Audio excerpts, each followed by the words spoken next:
views that has been just now laid down by my honorable colleagues, and I just want to add on it that if you happen to see these amendments, number one, these amendments which the government has proposed, the Modi government, they are not to save the Waqf properties but to demolish and finish off the whole Waqf properties.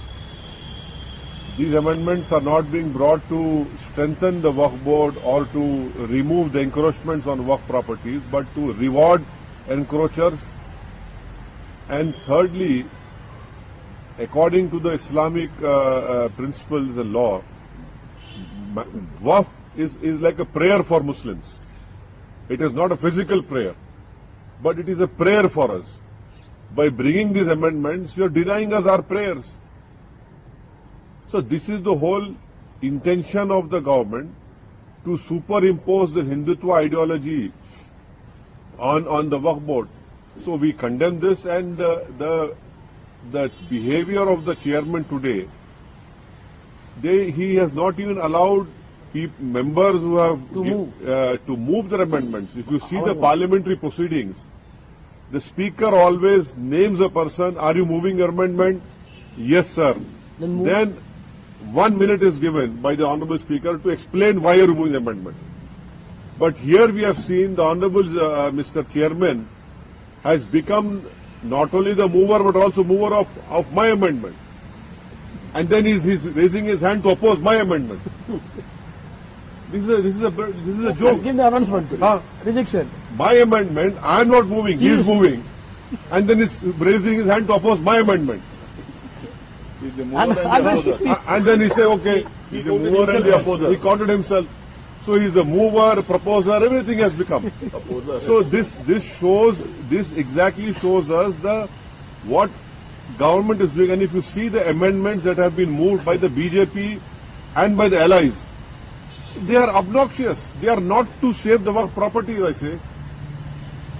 And it is very surprising and shocking that Mr. Chandrababu Naidu, Mr. Nitish Kumar, and Mr. Chirag Paswan, though they are part of BJP, supporting Mr. Modi's party, but you are supporting these obnoxious amendments, which will destroy the whole Waqf property. You know, someday they will have to come back to the people. Right now they are having their political honeymoon. But as you rightly know, that this great country of ours has seen many political honeymoons. And then you have political lunar eclipse, solar eclipse will happen for them also.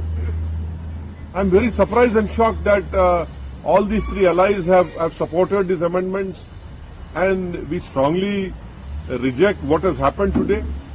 And please remember that tomorrow the draft report will be shared to us. How is it humanly possible for all the members representing different political parties to read 500 pages? That draft report will not be less than minimum 400 to 500 pages. And by 29th we have to give, if we don't agree with that report. How is it possible? What is this? You are making a mockery of the parliamentary system.